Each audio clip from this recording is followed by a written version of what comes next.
Malaking dagdag sa Denver Nuggets matapos silang i-trade si Peyton Watson papuntang Cleveland. Matapos ang malaking trade, ipinadala ng Denver Nuggets si Peyton Watson sa Cleveland sa isang multi-team deal. Sa trade makukuha ng Cleveland si Watsons na pipirma ng 4-year $88 million contract kasama ang player option at trade kicker. Samantala si Max Strus ay napunta sa Los Angeles Clippers. Para naman sa Denver Nuggets, makukuha nila ang unprotected 2031 first round pick ng Cleveland at ang 2032 second round pick ng Sacramento Kings. May kasama ring si Julian Reese sa package papuntang Denver pero inaasahang i-waive siya ng Nuggets. Nakuha naman ng Denver ang 6-time NBA All-Star na si DeMar DeRozan para sa 2026-2027 season. Ayon sa reports, pipirma si DeRozan ng minimum contract. Makakasama niya ngayon sina Nikola Jokic at Jamal Murray kaya malaking dagdag siya sa scoring ng Nuggets. Si DeRozan ay 37 years old, naging unrestricted free agent matapos siyang i-waive ng Sacramento Kings noong July. Noong nakaraang season, naglaro siya ng 77 games at nag-average ng 18.4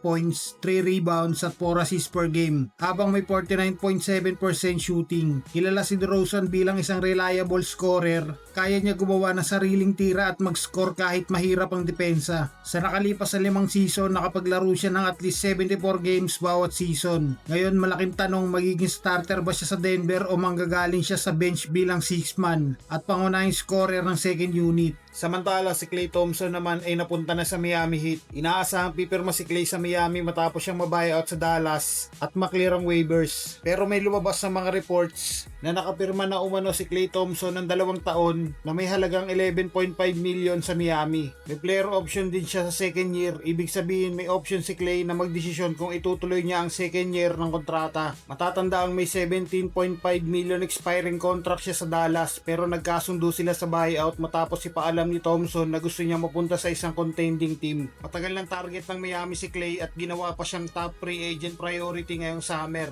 Ngayon makakasama niya sina Giannis at Bam Adebayo. Malaking dagdag si Klay sa Miami dahil isa siya sa pinakamahusay na shooter sa kasaysayan ng NBA. Ang shooting niya ay makakatulong para magkaroon ng mas maraming space sina Giannis at Bam habang magbibigay din siya ng dagdag scoring at experience. Ngayon abangan natin kung magko-complement ba ang tatlong players na ito kapag nagsimula na ang season.